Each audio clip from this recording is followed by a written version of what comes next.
కామము, క్రోధము, లోభము, మదము, మోహము, మాత్సర్యము అనబడేటటువంటి 6 శత్రువులు కొంచెం ధ్యానం చేసి కొంచెం భక్తిగా ఉందామని ప్రయత్నం చేసేటప్పటికీ లోపల నుంచి ఆ శత్రువు పైకొచ్చి ఆ ఉపాసనని ధ్వంసం చేసి మనిషిలో రాక్షసత్వం కలిగేటట్టు చేస్తాడు.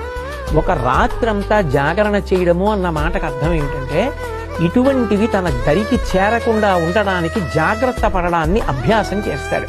అంటే అవి మనని పట్టుకున్నాయి, మనం దాన్ని పట్టుకోలేదు. కామం నన్ను పట్టుకుంది, కామాన్ని నేను పట్టుకోలేదు.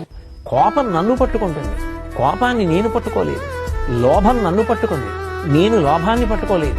అవి నన్ను వదిలిపెట్టాలంటే భగవత్ సంబంధమైన విషయములు ఏవి లోపలికి వెడుతున్నా ఇవి పైకి లేవవు.